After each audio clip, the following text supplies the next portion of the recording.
विद्यार्थी भाई बहनों ने युवाओं ने અત્યાર સુધી અનામતનો લાભ નહોતો મળતો એવા વર્ગ માટે 10% અનામત અમલમાં મૂકી દેવામાં આવી છે।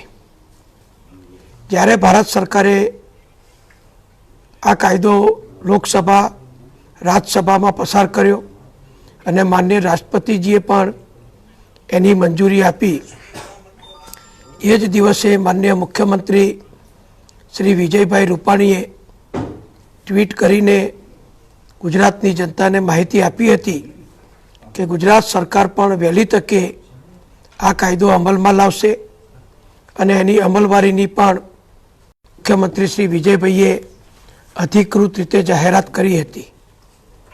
त्यार पछीनी प्रेस कॉन्फरन्स दरमियान मारी साथे पत्रकार मित्रोनी जे वातचीत थई ए वखते पण जे मुख्य प्रश्न आपना तरफथी पूछवामां आवेलो कि गुजरात सरकार हवे आनु नोटिफिकेशन क्यारे बहार पाडशे, गुजरात सरकार कया कया नियमोना आधारे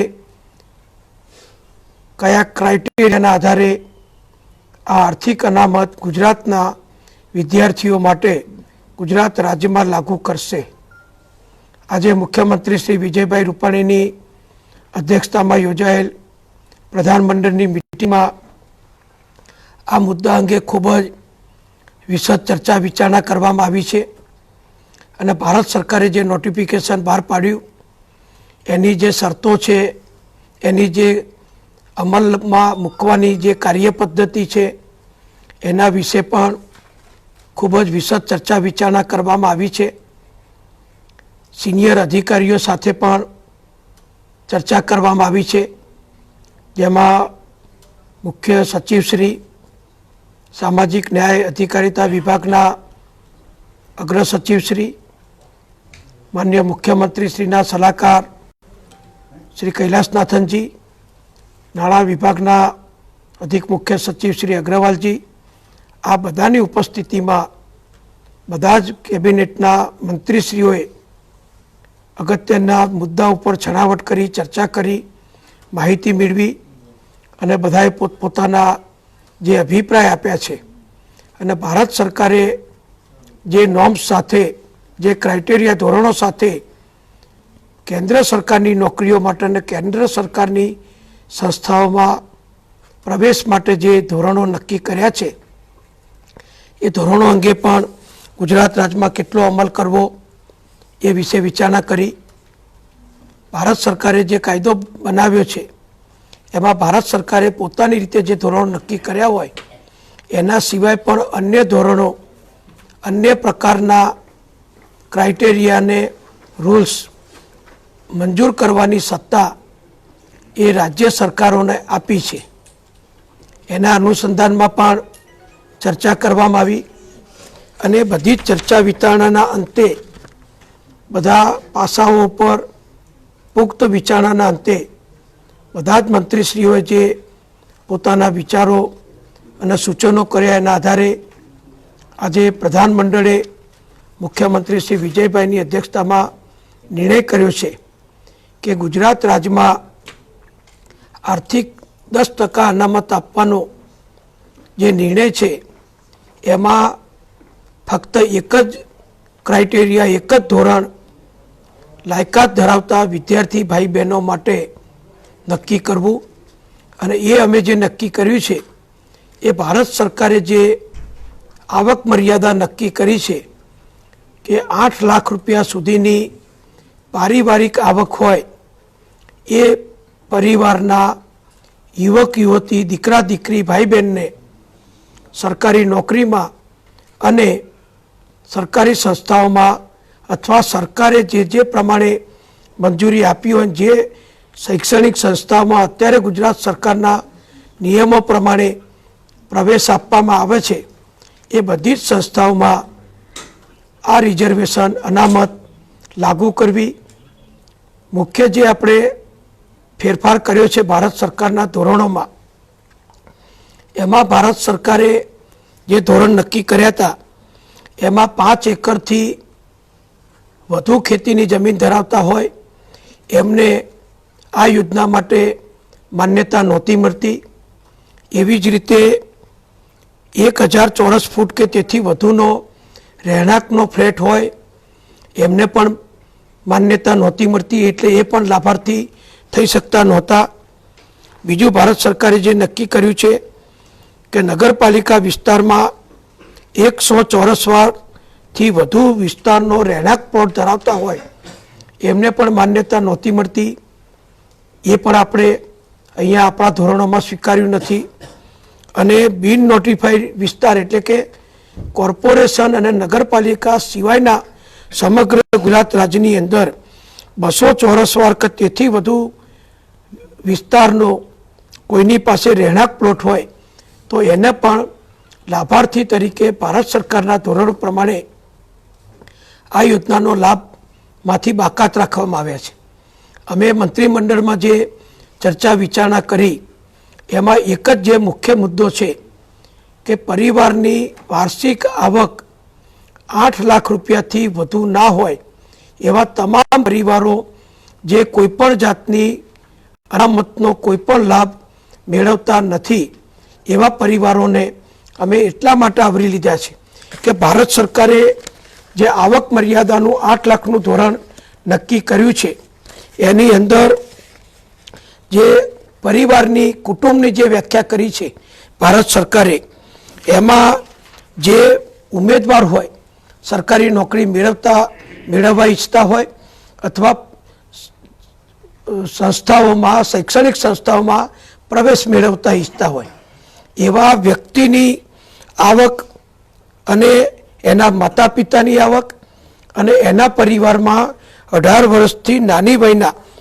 એના ભાઈ કે બહેન હોય, એ કોઈ વ્યવસાય કરતા હોય, એના નામે કોઈ મિલકતની આવક થતી હોય તો એ આવક એટલે કે મૂળ ઉમેદવારની આવક, એના માતા પિતાની આવક અને એમના ભાઈ બહેનની આવક, એ પ્રમાણેની કુટુંબની વ્યાખ્યા જે ભારત સરકારે કરી છે એ પરિવારની કુટુંબની આવકમાં ભારત સરકારે જે આવકોનો જે સોર્સ નક્કી કર્યો છે એ સોર્સની અંદર સૌથી પહેલાં તો આ કુટુંબ વ્યાખ્યામાં આવી જતા વ્યક્તિઓને કોઈપણ પ્રકારનો પગાર કોઈપણ નોકરીઓના માધ્યમથી મળતો હોય તો એ પગારની આવક ગણવાની છે.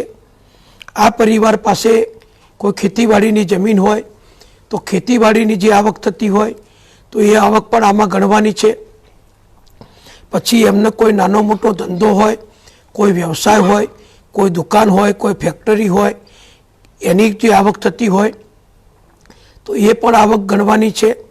આમ બધા જ સોર્સથી જે પણ રીતે પરિવારની વ્યાખ્યામાં આવી જતા લોકોની કુલ આવક જો 8 લાખથી વધતી હોય તો એવા પરિવારોને લાભ ના મળે, પણ 8 લાખથી ઓછી આવક ધરાવતા હોય એવા પરિવારોને આ 10% સવર્ણ આર્થિક અનામતનો લાભ આપવાનું નોકરીઓ માટે અને શૈક્ષણિક સંસ્થાઓમાં પ્રવેશ માટે એ આજે ગુજરાતની પ્રધાનમંડળની અમારી જે મિટિંગ હતી મુખ્યમંત્રી વિજયભાઈની અધ્યક્ષતામાં, એમાં કેબિનેટે આ નિર્ણય કર્યો છે કે ફક્ત એક જ ક્રાઇટેરિયા, એક જ ધોરણ લાભાર્થી માટે લાયકાતનું ગુજરાતમાં નક્કી કરવું કે 8 લાખ રૂપિયાની કોઈ પણ રીતે ખેતીની આવક હોય, પગારની આવક હોય, કોઈ વ્યવસાય ધંધો, કોઈ ફેક્ટરી વગેરેમાં આવક થતી હોય તો બધી જ આવક ભેગી કરી અને 8 લાખ રૂપિયાથી ઓછી પરિવારની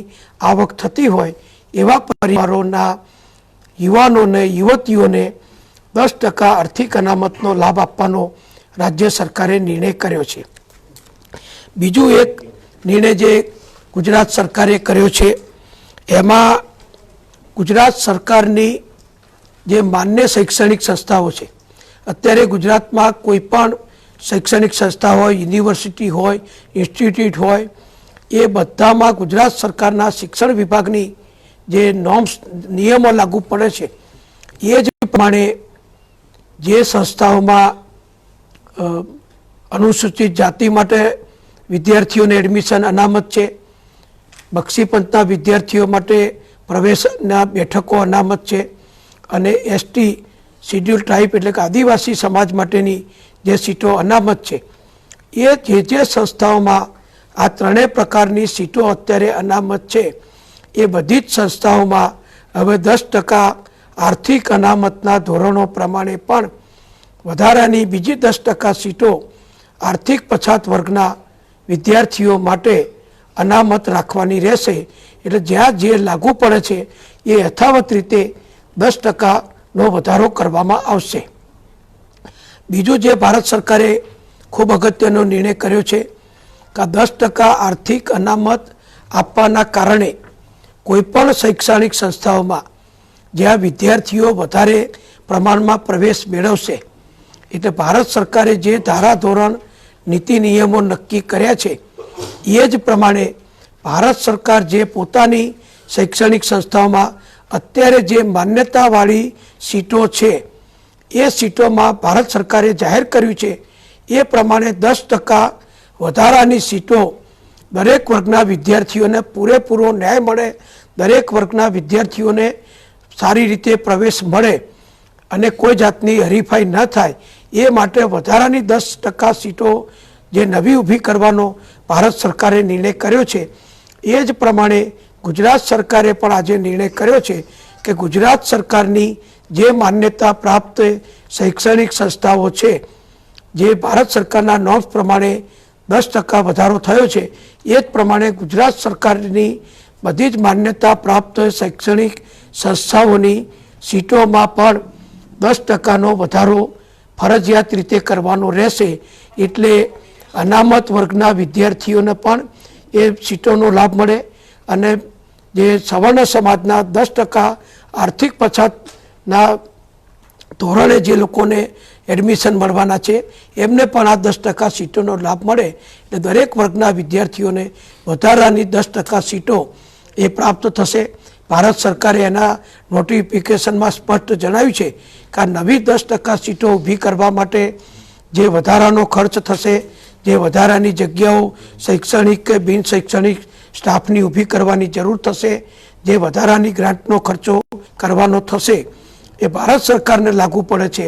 એ ભારત સરકાર ગ્રાન્ટો આપશે અને ગુજરાત સરકારને લાગુ પડે છે ત્યાં વધારાની સીટો ઊભી કરવા માટે પણ જે બજેટ વધારાનું ફાળવવાનું થશે એ પણ ગુજરાત સરકાર તરફથી ફાળવવામાં આવશે. એટલે દરેક વર્ગના, દરેક સમાજના અનામત અને બિન અનામત વિદ્યાર્થીઓને પૂરેપૂરો પ્રવેશ મેળવવાની શક્યતા અનેક ગણી આપણે વધુ તકો પ્રાપ્ત કરાવીશું. ત્રીજો એક અગત્યનો નિર્ણય કર્યો છે કે ગુજરાત રાજ્યમાં આપણે વર્ષ 2014થી ગુજરાત સરકારની તમામ ભરતીઓમાં મહિલાઓ માટે 33% અનામત છે. કોઈપણ કેડરની ભરતી થતી હોય, કોઈપણ સંસ્થા દ્વારા થતી હોય સરકારની, એ બધામાં 33% મહિલા અનામત માટે ગુજરાત સરકારે અગાઉ નોટિફિકેશન બહાર પાડેલું જ છે. એ 33% મહિલા અનામત આ 10% જે સવર્ણ સમાજની જ્ઞાતિઓ માટે અનામત લાગુ કરવામાં આવી છે એમાં પણ 33% સીટો મહિલાઓ માટે અનામત રહેશે.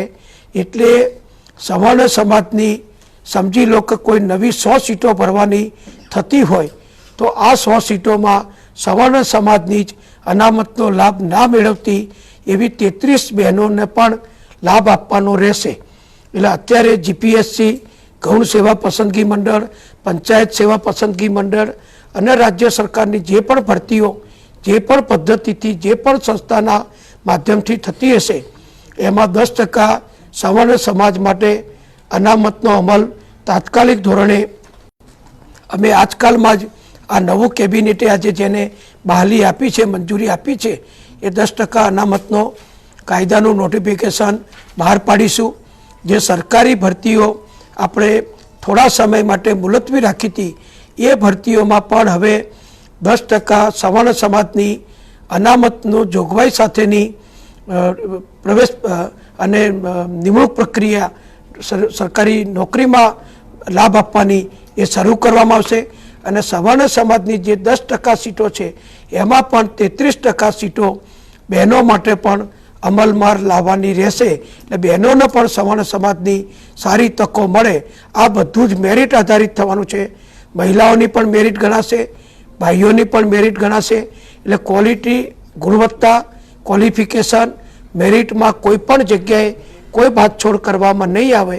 જે મેરિટમાં આવતા હશે જે વર્ગમાં એ જ પ્રમાણે મેરિટ પ્રમાણે આ અનામતના ધોરણોનો લાભ આપવામાં આવશે. બીજો જે અગત્યનો નિર્ણય છે કે આનો અમલ ક્યારથી કરવો. ગુજરાત રાજ્યમાં અત્યારે જે અનામત પ્રથા અમલમાં છે એમાં શિડ્યુલ કાસ્ટ માટે એટલે કે અનુસૂચિત જાતિ માટે અને અનુસૂચિત જનજાતિ માટે એટલે કે આદિવાસી સમાજ માટે આ જે અનામતના ધોરણોએ લાભ આપવાનો જે નિર્ણય છે એ વર્ષ 1950માં લાગુ કરવામાં આવ્યો છે. એટલે ગુજરાતમાં અત્યારે એવો કાયદો છે કે 1950ના વર્ષમાં જે દલિત સમાજ એટલે કે અનુસૂચિત જાતિ અને અનુસૂચિત જનજાતિ એની જે જ્ઞાતિઓને ગુજરાત સરકારે અને ભારત સરકારે પોતાની લાભાર્થી યાદીમાં સમાવિષ્ટ કરેલી છે અને છેક 1950થી આ યાદી ચાલુ આવેલ છે. એ યાદી 1950થી અમલમાં છે. એ જ રીતે એમાં કોઈ પણ ફેરફાર થતો નથી. એવી રીતે બક્ષીપંચ સમાજમાં ગુજરાતમાં 1978માં 1/4/1978થી બક્ષીપંચના કાયદાનો અમલ કરવામાં આવ્યો.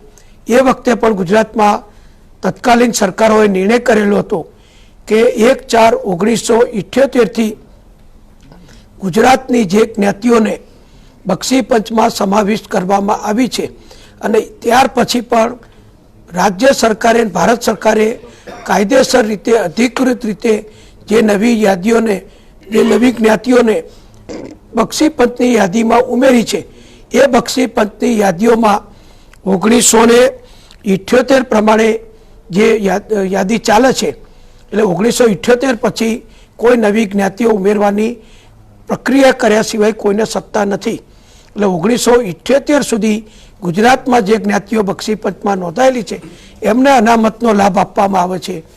એવી જ રીતે કેબિનેટમાં પુખ્ત ચર્ચા અને અધિકારીઓના અભિપ્રાયને સૂચન પછી આજે અમે એવું નક્કી કર્યું છે કે જે આર્થિક અનામત આપવાનો નિયમ છે એ પણ ગુજરાતમાં 1978 પહેલાં રહેતા જે જ્ઞાતિ સમાજો આર્થિક પછાત સવર્ણ સમાજની જ્ઞાતિઓમાં આવે છે એ 1978 પહેલાં ગુજરાતમાં રહેતા હશે એ કટ ઓફ યર એનું 1978 ગણાશે. એટલે 1978 પહેલાં કોઈપણ સવર્ણ સમાજની કોઈપણ જ્ઞાતિના પરિવારો જે તે વખતથી 78 પહેલાંથી ગુજરાતમાં વસતા હશે એમના પરિવારને આ આર્થિક અનામત 10%નો લાભ આપવામાં આવશે. આ પ્રમાણેનો નિર્ણય ગુજરાત સરકારે કર્યો છે. ભારત સરકારે જે નિર્ણય કર્યો છે એ આખા રાષ્ટ્ર માટે છે, આખા દેશ માટે છે. ભારત સરકારના નિયમ પ્રમાણે આખા દેશના કોઈપણ રાજ્યના કોઈપણ આર્થિક પછાત વર્ગના યુવક યુવતીઓ ભારત સરકારની જે નોકરીઓ હવે જે જાહેરાતો બહાર પડશે જે નવી ભરતી થશે એમાં દેશના કોઈપણ નાગરિક જે સવર્ણ સમાજની જ્ઞાતિઓમાં 10% આર્થિક પછાત ભારત સરકારના ધોરણે આવતા હોય. હું એક સ્પષ્ટતા ચોક્કસ કરી લઉં કે ગુજરાત સરકારની નોકરીઓમાં અને ગુજરાત સરકારની શૈક્ષણિક સંસ્થાઓમાં જે પ્રવેશ અને સરકારી નોકરીમાં અનામતનો લાભ આપવાનો છે એમાં ફક્ત 8 લાખથી ઓછી આવક ધરાવતા ક્રાઇટેરિયાનું ધોરણ જ માન્ય ઉમેદવાર થવા માટે લાગુ પડશે. પણ ભારત સરકારે જે પોતાનું નોટિફિકેશન ભારત સરકારની નોકરીઓ માટે કે ભારત સરકારની સંસ્થાઓમાં શૈક્ષણિક સંસ્થાઓમાં પ્રવેશ માટે જે બહાર પાડ્યું છે એ ભારત સરકારના નીતિ નિયમો અને ભારત સરકાર ઠરાવેલ ધોરણો પ્રમાણે એ લાગુ પડશે. એટલે બંને ધોરણો અલગ થશે.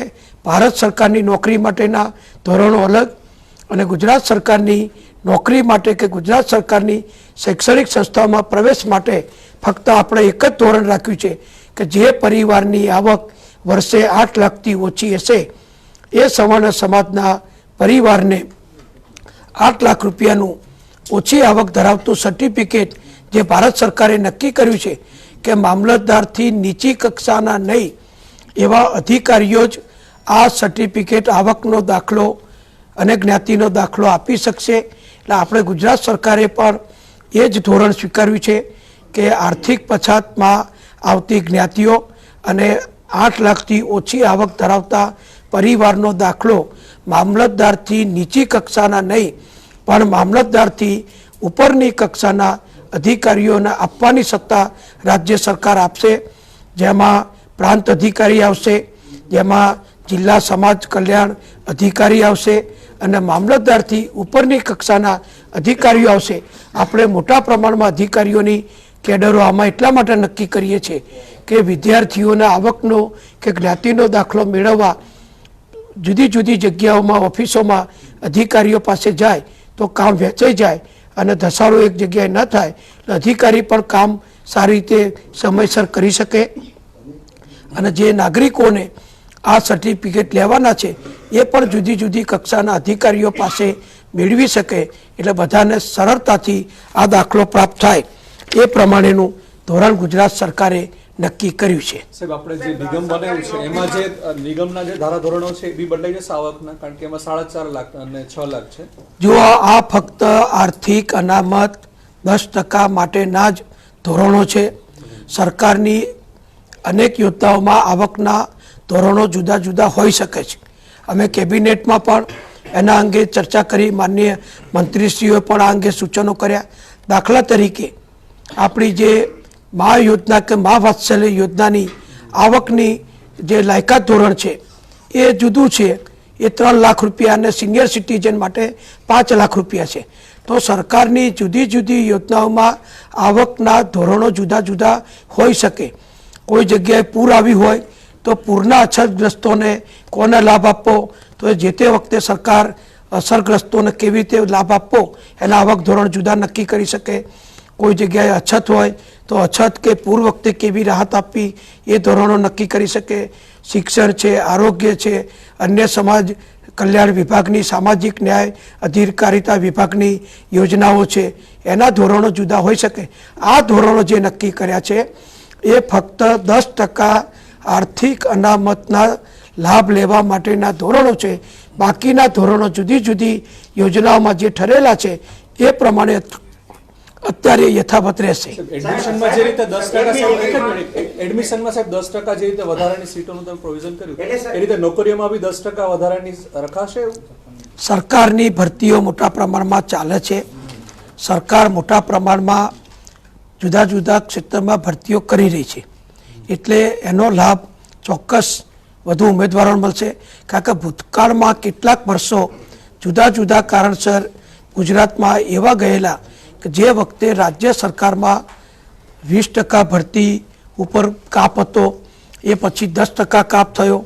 હવે રાજ્ય સરકારે જેમ જેમ અધિકારીઓની જગ્યાઓની વધુ ભરતી કરવાની મંજૂરીઓ સામાન્ય વહીવટ વિભાગ, નાણાં વિભાગ દ્વારા આપવાનું શરૂ કર્યું છે.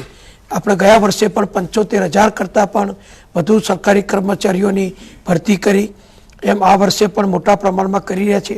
એટલે વધુ ને વધુ લાભ સરકારી ભરતીમાં મળશે.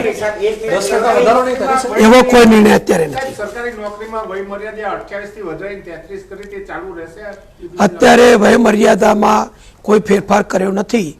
વયમર્યાદા મેં અગાઉ પણ આપને કીધું છે કે સુપ્રીમ કોર્ટના જજમેન્ટ, ભારત સરકારના માર્ગદર્શક સિદ્ધાંતો અને અન્ય સામાજિક ન્યાય અધિકારીતા વિભાગના જે SC, ST અને બક્ષીપંચ સમાજ માટે જે વયમર્યાદા છે સરકારી ભરતીમાં એ પ્રમાણે ગોઠવેલા અને નક્કી કરેલા છે. સાહેબ, એવી કોઈ અંદાજ લાગ્યા છે કે કેટલા સરકારી કર્મચારીમાં 10% એબીસીના કારણે કેટલા લોકોનો ફાયદો થશે અથવા તો શિક્ષણમાં કેટલી બેઠકો વધશે? જે ભરતી થાય એમાં 10% ગણી લેવાના.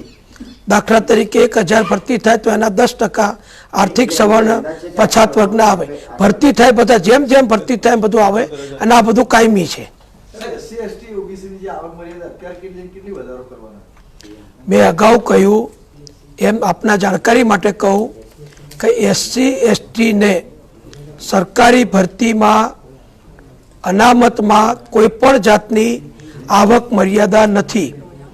કરોડો રૂપિયાની આવક હોય તો પણ SC સમાજ અને ST સમાજ જે સામાજિક રીતે પછાત વર્ગની વ્યાખ્યામાં આવે છે એ ગમે તેટલી આવક ધરાવતા હોય એમના અનામતનો લાભ આવક મર્યાદાના ધોરણ સિવાય પ્રાપ્ત થાય છે. એટલે એમાં કોઈ આવક મર્યાદા નથી. બક્ષીપંચ સમાજ માટે પણ ગુજરાત પૂરતી જો વાત કરું તો બક્ષીપંચની જે 27% અનામતની આપણા ત્યાં જોગવાઈ છે એમાં પણ બક્ષીપંચના ઉમેદવારોને સરકારી નોકરી મેળવવામાં કોઈ આવક મર્યાદાનો બાદ આવતો નથી. કોઈ પણ જ્ઞાતિ બક્ષીપંચમાં આવતી હોય એનો ઉમેદવાર ગમે તેટલી વાર્ષિક આવક ધરાવતો હોય તો પણ એ સરકારી નોકરી મેળવવા બક્ષીપંચમાં હકદાર છે. સાહેબ, સીએમ અને અલ્પેશ ઠાકોર સામે ફરિયાદ કરવા માટેનું સર, બિહારની એક કોર્ટે આદેશ કર્યો છે કે પરપ્રાંતિયો પર હુમલામાં નિષ્કાળજી દાખવી છે અને મુખ્યમંત્રી અને અલ્પેશ ઠાકોર સામે પોલીસ ફરિયાદ નોંધવામાં આવી. જો આખી વિગતો તો આખું ગુજરાતના આખો દેશ જાણે છે કે અમારા પક્ષે અમારી સરકારે તો સામાજિક એકતા, રાષ્ટ્રીય એકતા જળવાઈ રહે, દૃઢ બને એ માટે જે નાનું મોટું આંદોલન કેટલાક વર્ગ તરફથી, કેટલાક સંસ્થાઓ તરફથી જે કરવામાં આવ્યું હતું એને અમારી સરકારે દબાવી દીધું, કડક હાથે દબાવી દીધું. પોલીસ કેસ પણ કરવામાં આવ્યા છે અને કાર્યવાહી પણ કરવામાં આવી છે. અમારા મુખ્યમંત્રી શ્રી સામે તો ઉપરથી એક પક્ષના નેતાએ બદનક્ષીનો દાવો કર્યો હતો કે તમે આવું નિવેદન કર્યું છે. આખું ભારત જાણે છે, દરેક રાજકીય પક્ષો જાણે છે કે ભારતીય જનતા પક્ષની અમારી ગુજરાત સરકારને ભારતીય જનતા પક્ષ એનડીએની અમારી કેન્દ્ર સરકાર તરફથી આવા કોઈ પણ આંદોલનને સહેજ પણ ચલાવી લેવા અમે માગતા નથી. એવા પગલાં જે તે વખતે જ અમે લીધા હતા અને અમારી કડકાઈના કારણે જ એ જ વખતે થોડા જ દિવસમાં આખું આંદોલન બંધ થઈ ગયેલું અને ગુજરાતમાં યથાવત સ્થિતિ, કારખાના ચાલુ થઈ ગયા, ફેક્ટરીઓ ચાલુ થઈ ગઈ. જે થોડા ઘણા બિન ગુજરાતી ભાઈ બહેનો જે ગુજરાતમાં રોજગારી માટે આવ્યા હતા એ પાછા આવી ગયા અને યથાવત બધું જ વાતાવરણ ખૂબ જ સદભાવવાળું અને રાષ્ટ્રીય એકતાવાળું થઈ ગયું છે. એટલે કોઈ પણ વ્યક્તિએ ભલે ગમે તે ફરિયાદ કરી હોય એ ફરિયાદમાં કોઈ વજૂદ નથી અને અમે વકીલોના અભિપ્રાય પ્રમાણે એમાં આગળ વધીશું. ચાલો ભાઈ, મને ખબર નથી યાર, એ મારો વિષય નથી. હા.